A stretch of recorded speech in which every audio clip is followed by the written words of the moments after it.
but we're conscious that we face in today's world many challenges that unite us in common purpose. The challenge of climate, which this week you here are facing some of your hottest temperatures ever. Similarly, my own country and the region in which you find Barbados in the Caribbean Sea, we've had tropical storms last week with other systems coming off the coast of Africa. Similarly, we see in the United States of America the consequences of the wildfires in Canada impacting the smog that you found in New York City and Washington, D.C. And therefore, it will moderate what we can effectively do, because our first obligation is to protect people, as your country has done well. In recent years, you have made your voice and concerns heard very loud on the world stage about the solidarity and also the urgency to address the issue of climate change. Is this because you are the Prime Minister of an island nation that is surrounded by a vast area of marine space, which is about 30 times of your land area? That is why you have been always on the forefront of this issue. Well, there's no doubt that small island developing states are on the front line of these difficulties.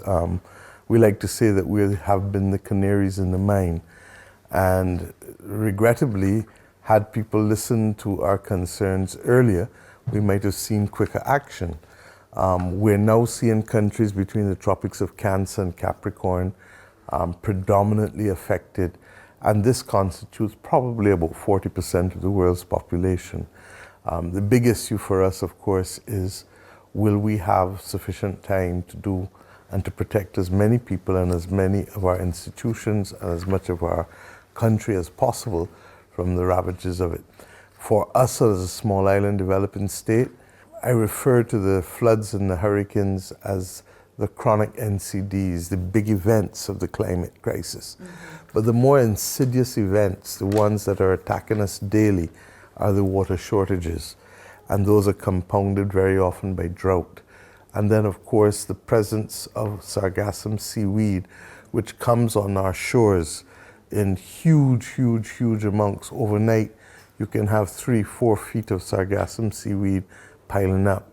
And with its pungent smell, it makes it difficult for people to conduct business or to recreate on the beaches, which, as you would realize, would have a negative impact on tourism economies.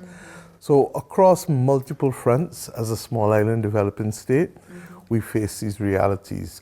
The most obvious example of it with respect to our marine resources is the destruction of coral reefs.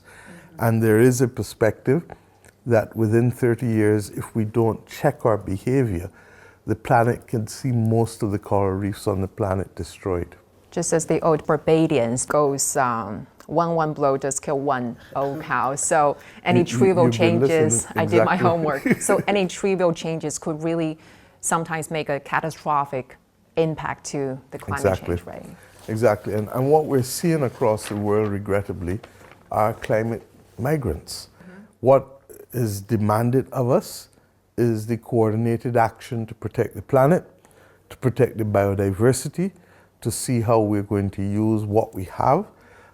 We like to refer to Barbados as not only a small island developing state, but a large ocean state. You referred to our ocean jurisdiction just now, being 430 times the size of our land.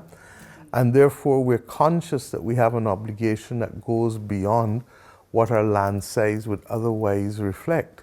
And that obligation is to recognize that oceans really will be the next frontier in the protection of the planet.